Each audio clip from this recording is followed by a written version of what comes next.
Salut, on se retrouve pour parler de la deuxième partie du résumé sur le cours similitude directe.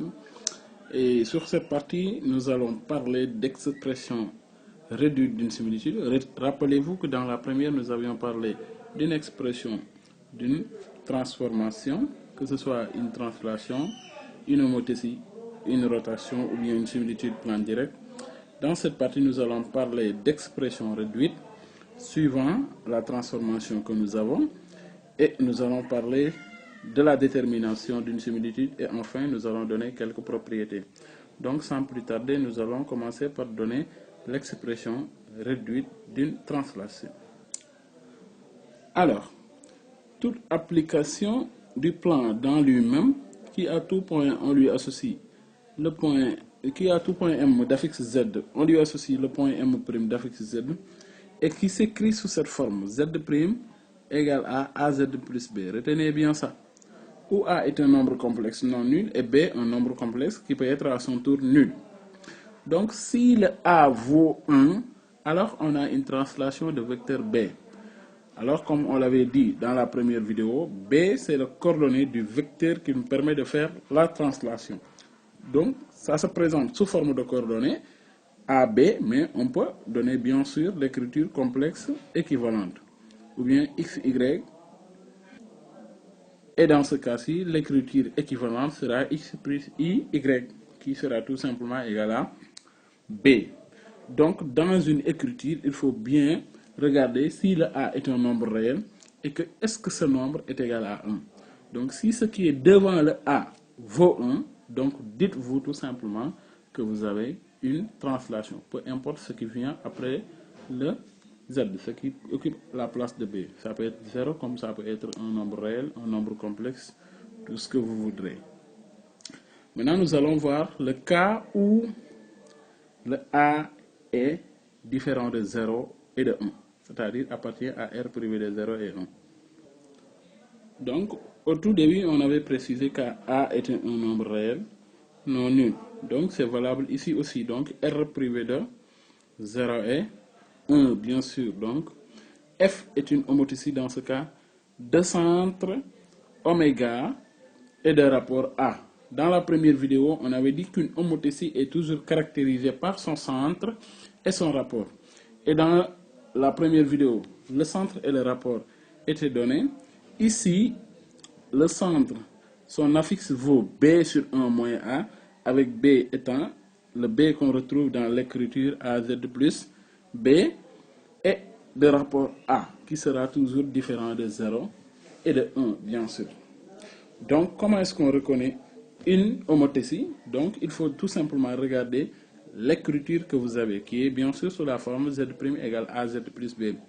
Si ce qui est devant le Z, c'est-à-dire le A, est un nombre réel qui est différent de 0 et 1, par exemple 2 ou moins 2, dites-vous que vous avez une homothétie de rapport K égale à A ici, et de centre oméga, dont l'affixe est donné par la formule B sur 1 moins A. Maintenant, on va voir le cas où le A n'est pas un nombre réel, c'est-à-dire le A est un nombre complexe. Et dans ce cas-ci, c'est le module que nous allons analyser.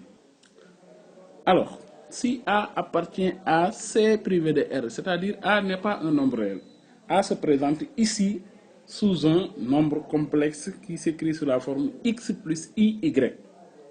N'est-ce pas?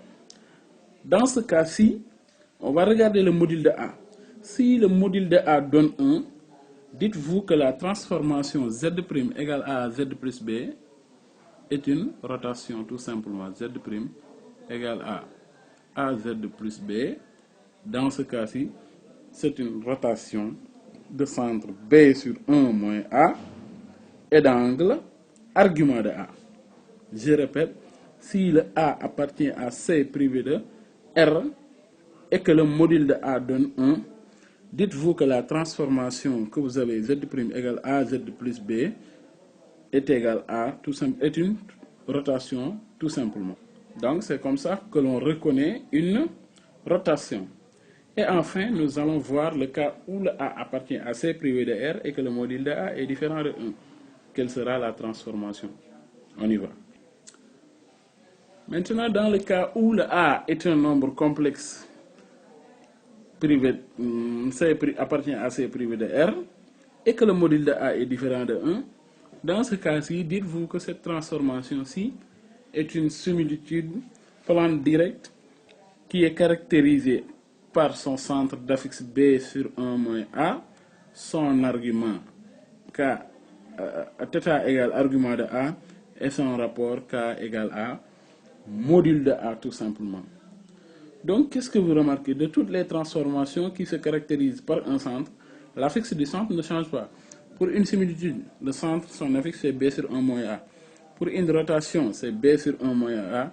Et pour une homotétie, on l'avait dit, le centre c'est toujours B sur 1 moins A. Donc, une homotétie, elle est caractérisée par son centre et son rapport A. Une rotation par son centre et son angle, argument de A, θ. Et une homotétie qui est en quelque sorte implicitement la composée des deux, c'est-à-dire la composée d'une rotation et d'une homotétie tout simplement. Et elle est à son tour caractérisée par son centre, dont l'affixe est B sur 1 moins A, son argument θ égale à argument de A, et son rapport K égale à module de A tout simplement. Et si toutes ces trois informations sont réunies, et que le module de A est différent de 0, donc on a une similitude plane directe dont les éléments caractéristiques sont cités ici, le centre, le rapport et l'argument, tout simplement.